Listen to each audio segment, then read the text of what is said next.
teman-teman pelatihan homeschooling, kali ini saya ngevlog tidak sendirian, ditemani oleh klien saya.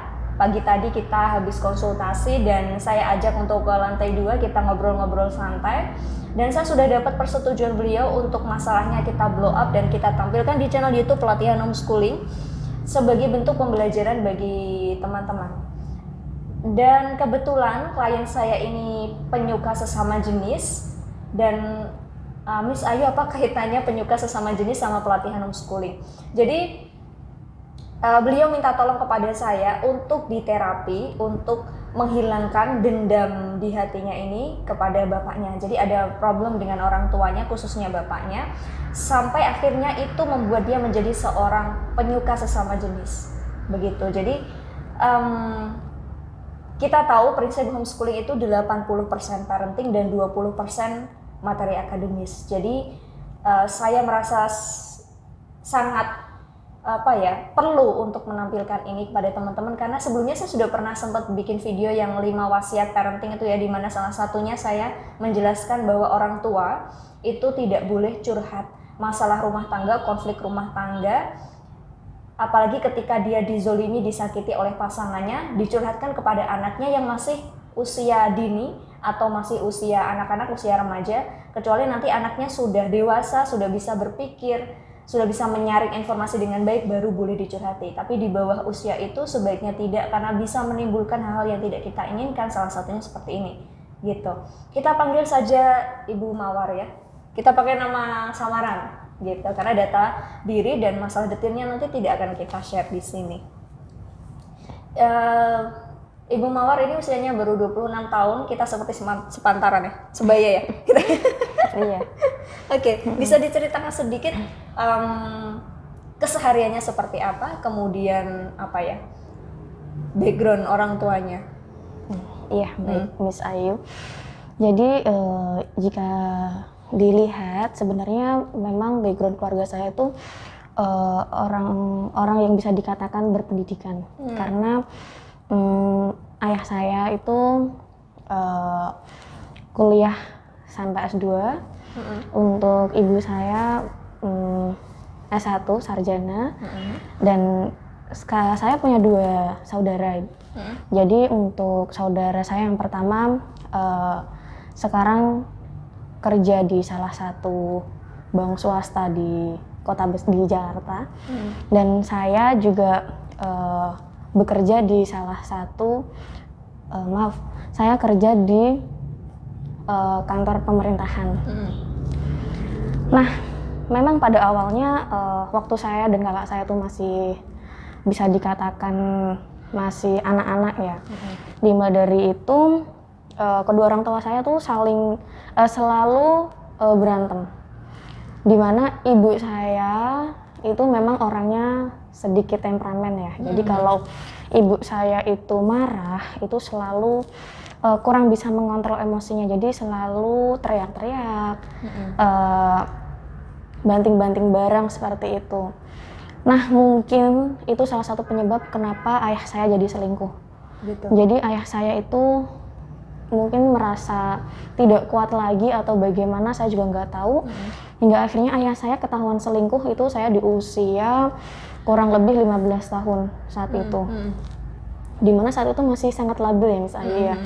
Nah, ibu saya emosinya semakin tidak terkontrol, temperamennya semakin menjadi-jadi, dan di situ ibu saya memang karena keluarga dari ibu dan bapak itu jauh ya, jadi mungkin ibu saya itu nggak ada tempat untuk curhat.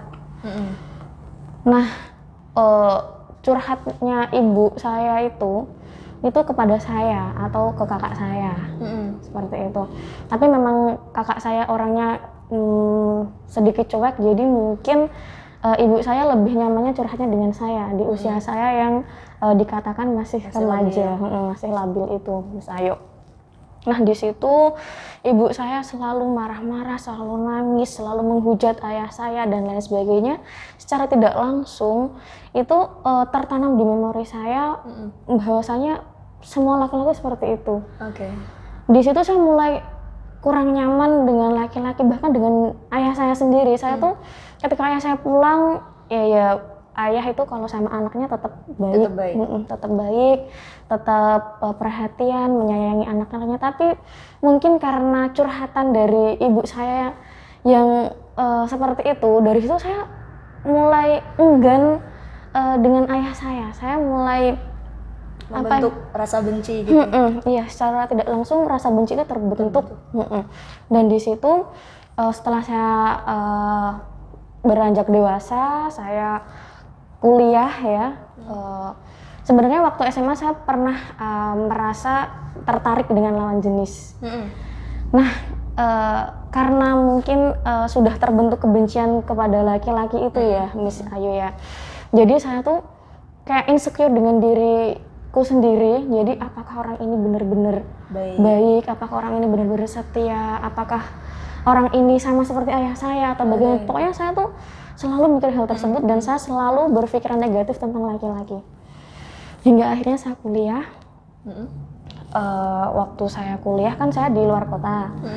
Jadi saya tuh punya teman kos gitu Miss Ayu. Jadi kebetulan teman kos saya itu juga teman satu fakultas sama saya. Dia baik banget sama saya, dia perhatian, kita pokoknya selalu bareng-bareng terus. Nah di situ rasa saya kepada teman saya itu mulai muncul. Nyaman ya? Mulai nyaman. Kalau teman saya itu punya teman lain tuh saya kayak ada rasa jengkel, kayak nggak ikhlas, bisa dikatakan cemburu, iya kayak gitu. Awalnya saya nggak sampai ke situ. Saya mempunyai perasaan yang apa ya, yang bisa dikatakan perasaan asmara itu. Tadinya saya mungkin ini rasa sayang saya kepada teman saya, tapi semakin kesini saya merasa nyaman, saya merasa pokoknya nggak bisa jauh.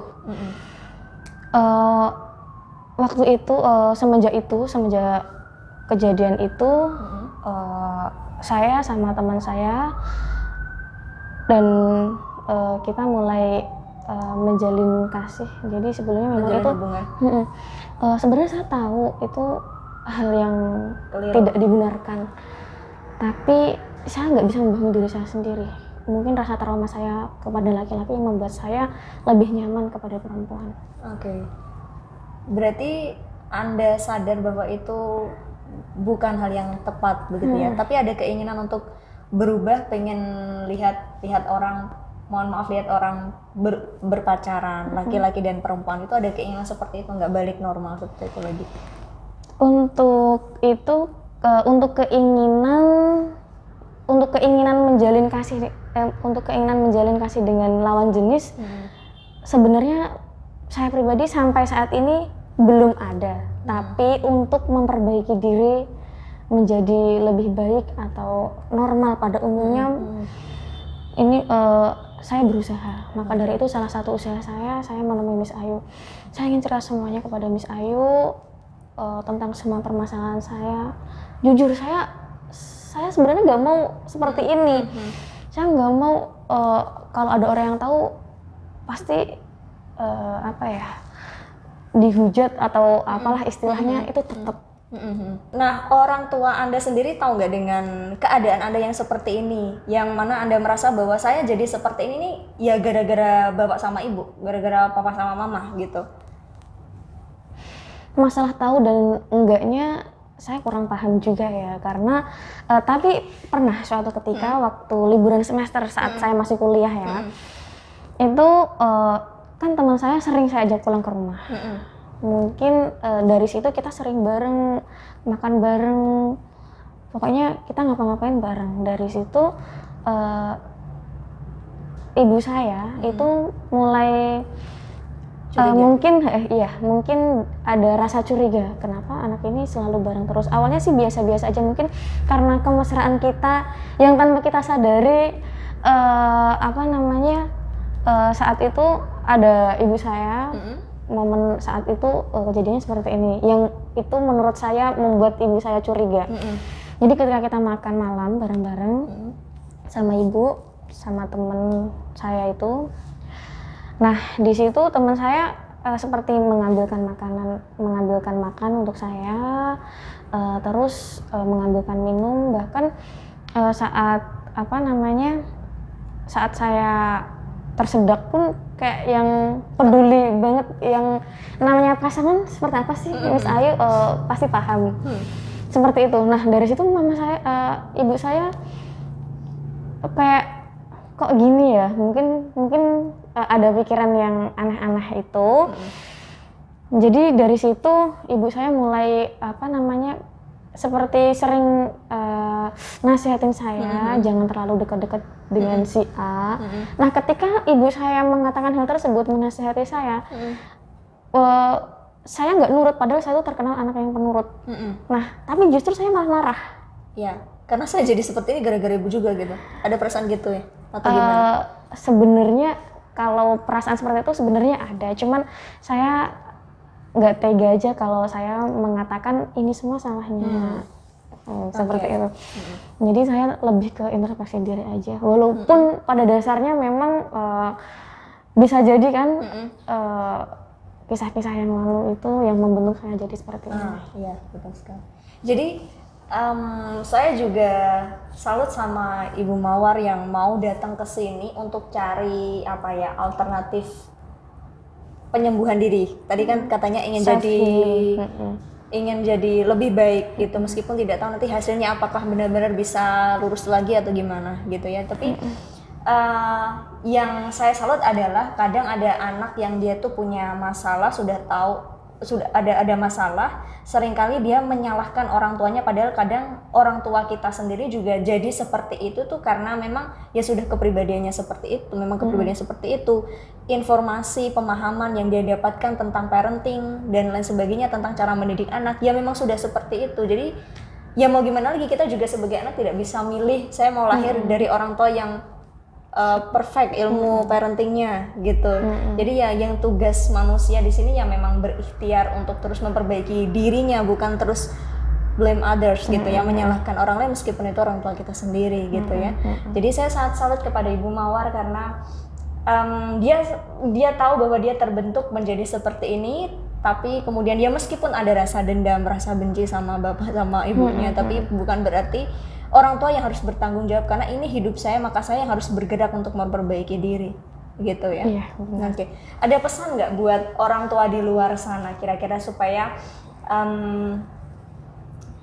mungkin bisa menjadi orang tua yang lebih baik lah setelah nonton video ini, khususnya di titik mana Anda pingin menggarisbawahi harus begini loh orang tua gitu, versi Ibu Mawar. Iya, baik.